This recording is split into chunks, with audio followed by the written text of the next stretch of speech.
ఆంధ్రప్రదేశ్ కోనసీమలో ఎరుసుమండ అనే గ్రామంలో, ఇది మలికిపురానికి దగ్గరలో వస్తుందంట. ఇక్కడ పెద్ద బ్లోఅవుట్ జరిగింది. అంటే ఓఎన్జీసీ గ్యాస్ని భూమిలోంచి వెలికి తీసే క్రమంలో ఆ రిగ్ ఉంటుంది కదా, ఆ రిగ్ దగ్గర వర్క్ చేస్తూ ఉండగా ఒక్కసారిగా గ్యాస్ ఊహించిన దానికంటే కూడా చాలా ఎక్కువ పైకి దండేస్తుంది. రెగ్యులర్గా రిగ్గుల దగ్గర గ్యాస్ కొంచెం లీక్ అవుతుంటే దాన్ని వెంటనే కంట్రోల్ చేస్తూ ఉంటారు. ఈసారి ఊహించిన విధంగా గ్యాస్ ప్రెషర్ హైలీ రావడంతో అది ఊరు మొత్తం స్ప్రెడ్ కాకుండా ఉండటానికి వెంటనే ఓఎన్జీసీ సిబ్బంది దాన్ని ఫైర్ చేస్తారు. మంట రూపంలోకి వస్తే అక్కడికక్కడే మంట మండుతూ ఉంటుంది, ఊరు మొత్తం కూడా స్ప్రెడ్ అవ్వకుండా ఉంటుందని. ఆ మంటలు ఇప్పుడు ఆకాశాన్ని తాగుతూనే 100-120 మీటర్ల వరకు ఆకాశంలోకి ఎగసిపడుతున్న అత్యంత భయంకరంగా సిచ్యువేషన్. అదైతే ఎవరికి కూడా ప్రాణ నష్టం కానీ ఆస్తి నష్టం కానీ ఏమీ జరగలేదు. కాకపోతే రేడియేషన్, ఈ మంటల వల్ల రేడియేషన్ ప్రభావం ఎక్కువ ఉంటుంది కాబట్టి ఇరుసుమండ గ్రామ ప్రజలందరినీ కూడా ఖాళీ చేయించారు. నియర్ బై ఉన్న వాళ్ళని కూడా ఖాళీ చేయించే ప్రయత్నాలు, సురక్షిత ప్రాంతాలకు తరలించే ప్రయత్నాలు వాళ్ళందరూ కూడా చేస్తూ ఉన్నారు. కానీ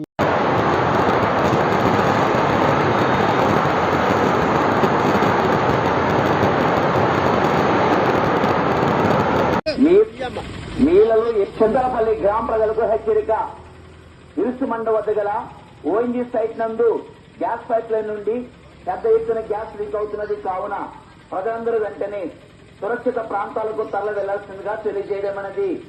నీళ్లలో ఏ విధమైన మండే స్వభావం గల వస్తువులు ఉంచకండి. ఎవరు కూడా గ్యాస్ స్టవ్లు ఆన్ చేసి ఉంచవద్దు.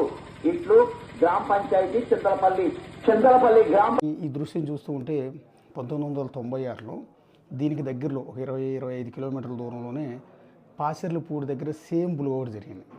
సేమ్ ఇదే విధంగా రిగ్ దగ్గరే గ్యాస్ ఒక్కసారిగా పైకి దంటం, ఆ తర్వాత ఫైర్ అవటం, అది ఆకాశంలోకి ఎగసిపడే మంటలతో ఏకంగా 65 రోజుల పాటు ఆ బ్లోఅవుట్ మంటలు వస్తూనే ఉన్నాయి. చుట్టుపక్కల ఉన్న కొబ్బరి చెట్లన్నీ కూడా వేడి దాటికి కాలిపోయాయి. ఆ రోజుల్లో మనుషుల దగ్గరికి వెళ్ళటం కూడా కష్టమైపోయింది. సో ఇప్పటికి ఒక జనరేషన్ దాటిపోయింది కాబట్టి అప్పుడే పెద్దలు అప్పుడు ప్రత్యక్షంగా చూసిన వాళ్ళు ఇంకా కూడా ఉన్నారు. ఆ పాసర్లపూడి దగ్గర ఆ బ్లోఅవుట్కి సంబంధించిన గుర్తులు, దానికి సంబంధించిన బోర్డులు ఇప్పటికీ కూడా మనకి కనిపిస్తూ ఉంటాయి. అప్పుడు మేము చిన్నవాళ్ళం, సో అప్పుడు మేము పేపర్లో వీటిలో చూసేవాళ్ళం. సో ఇప్పుడు ఈ టీవీ ఛానల్స్ ఇవన్నీ లేవు చూపించడానికి. సో పేపర్లో చూసేవాళ్ళం, ఓ ఇన్ని మంటలా అని. సో అప్పుడు మన దగ్గర ఉన్న ఇంజనీర్లు ఆ మంటలను ఆర్పలేకపోతే 65 రోజుల తర్వాత అమెరికా నుంచి ఇలాంటి వాటిలో ఎక్స్పర్ట్ అయిన నీల్ ఆదమ్స్ని తీసుకొచ్చి ఆయన చేత దాన్ని కంట్రోల్ చేయించగలిగారు. అంటే కంప్లీట్గా రిగ్ని మూసేశారు. సో ఇప్పుడు ఈ ఇరుసుమండ దగ్గర జరుగుతున్న బ్లోఅవుట్ని కంట్రోల్ చేయడానికి కూడా సేమ్ సిస్టమ్ని వినియోగించే అవకాశం మళ్ళీ కనిపిస్తోంది. ఇప్పుడు మంటల తీవ్రత చాలా చాలా ఎక్కువ ఉంది. ఒకసారి ఆ విజువల్స్ అన్నీ కూడా మీరు చూడండి.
చూశారు కదా, డ్రోన్తో షూట్ చేస్తే ఆ మంటల బీభత్సం, మంటల స్థాయి ఎంతలా ఉందనేది మీకు స్పష్టంగా అర్థమవుతుంది. ప్రస్తుతానికి ఎవ్వరికి ఏమీ కాలేదు అదృష్టవశాత్తు. కాకపోతే కోనసీమ ప్రజలు అందరూ అనుకునేది ఏంటంటే, ఇక్కడ కోనసీమ అంటే అందమైన కొబ్బరి చెట్లు, పచ్చని పల్లెటూరుతో కలకల్లాడుతూ ఉంటుంది. కానీ భూమి కింద మాత్రం మొత్తం గ్యాస్ నిక్షేపాలు ఉన్నాయి. గ్యాస్ నిక్షేపాలు కొన్ని వేల కోట్ల విలువ చేసేవి.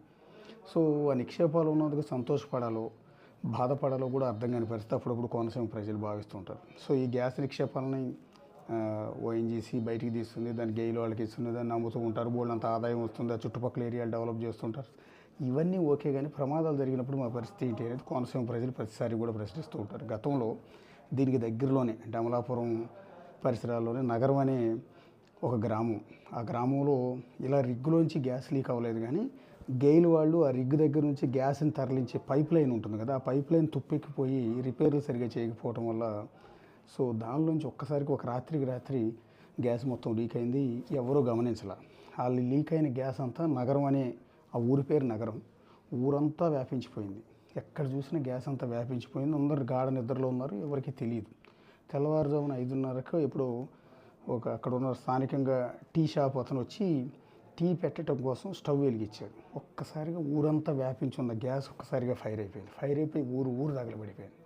అత్యంత దారుణమైన విషాదకరమైన ఘటన. ఆ రోజు రిపోర్టర్గా నేను విజయవాడ నుంచి నగరం వెళ్ళి కవర్ చేశాను. ఆ రోజు అక్కడ దృశ్యాలు చూసి నిజంగా కళ్ళంట నీళ్లు ఈరోజు కూడా కళ్ళల్లో మెదులుతూ ఉంటాయి అక్కడ దృశ్యాలు. ఎందుకంటే ఒక తల్లి కూతురు మంటల్లో కాలిపోయి ఇట్లా బయటకు వస్తూ, ముందు పాప కళ్ళు కనపడవు, పాప ఒంటి మీద ఉన్న దుస్తులు కాలిపోయి ఒళ్ళంతా కాలిపోయింది. ఆ దశలో కళ్ళు కనపడక ఇట్లా వెతుక్కుంటూ అమ్మ అమ్మ అంటూ పాప బయటకు వస్తుంటే వెనక నుంచి తల్లి, ఆమె కూడా పూర్తిగా కాలిపోయి కళ్ళు కనపడవు, కళ్ళు పూర్తిగా కాలిపోయి 80-90% కాలిపోయారు. వచ్చి ఆ బిడ్డ అరుపులు విని ఆ తల్లి ఆ స్థితిలో కూడా వచ్చి ఆ బిడ్డని పట్టుకుని కౌలించుకోవడం, తర్వాత తల్లి బిడ్డ ఇద్దరు చచ్చిపోయారు. సో ఆ సిచ్యువేషన్, ఆ దృశ్యాలు చూసిన తర్వాత ఈరోజు కూడా కళ్ళల్లో మెదులుతుంటాయి. ఊరంతా కాలిపోయింది. ఇప్పటికీ దానికి సంబంధించిన ఆనవాళ్ళన్నీ ఉంటాయి. అనేక కొబ్బరి చెట్లు కాలిపోయాయి. సో ఇళ్లలో పడుకున్నట్టే సజీవ దహనం అయిపోయారు. మొత్తం 22 మంది చనిపోయారు. పిల్లలు, ఆడవాళ్ళు, పెద్దవాళ్ళు కలిసి 22 మంది చచ్చిపోయారు. ఇంకో 30 మందికి పైగా ఒళ్ళంతా కాలిపోయి ఈరోజు కూడా గాయాలతో, ఆ కాలిన గుర్తులతో ఒళ్ళంతా కాలిపోయి తెల్లని మచ్చలతో ఇప్పటికీ మనకు అక్కడ ఆ గ్రామంలో కనిపిస్తుంటారు. ఆ విషాదాన్ని తలుచుకొని నగరంలో ఉన్న ప్రజలు ఈ రోజుకి భయంతో వణికిపోతూ ఉంటారు. సో ఆ దృశ్యం ఆ రోజు జరిగినప్పుడు గెయిల్ వాళ్ళందరికీ నష్టపరిహారం చెల్లించింది. సో ప్రాణాలు అయితే తీసుకురాలేరు కదా, అందుకని వాళ్ళందరూ అంటూ ఉంటారు, ఇక్కడ ఉన్న గ్యాస్ ఎక్కడెక్కడికో తరలించుకుపోయి 100 కోట్ల వ్యాపారాలు చేస్తుంటారు, కానీ మా ప్రాణాలకే దిక్కు ఉండదు. మీరు ఆ ప్రాణం పోయిన తర్వాత మాకు ₹1 కోటి ఇస్తే ఏంటి, 10 కోట్లు ఇస్తే ఏంటి, మనిషి పోయిన తర్వాత అని ఈ రోజుకి బాధపడుతుంటారు. అందుకని భూగర్భ నిక్షేపాలు ఉన్నందుకు బాధపడాలో సంతోషపడాలో కోనసీమ ప్రజలు అర్థం కాని సిచ్యువేషన్. సో ఇవాళ మరోసారి ఈ ఇరుసుమండ దగ్గర ఈ బ్లోఅవుట్ జరిగింది. సో దీన్ని ఎప్పటికి కంట్రోల్ చేస్తారు? మళ్ళీ లోకల్ ఇంజనీర్లే కంట్రోల్ చేస్తారా? మళ్ళీ వేరే కంట్రీస్ నుంచి తీసుకురావాలా? అప్పుడు పాసర్ బ్లోఅవుట్ లాగా మళ్ళీ 2 నెలల పాటు కొనసాగుతుందా, లేదా 2-3 రోజులు ఆరిపేస్తారనేది ఇంకా క్లారిటీ అయితే ఇవ్వలేదు. ప్రస్తుతానికి ఓఎన్జీసీ ఒక ప్రకటన రిలీజ్ చేసింది, దీన్ని కంప్లీట్ కంట్రోల్ చేయడానికి ప్రయత్నిస్తాం, లేకపోతే కనుక కంట్రోల్ చేసిన తర్వాత దాన్ని పూర్తిగా రిగ్గుని మూసేస్తామని కూడా ప్రకటించింది.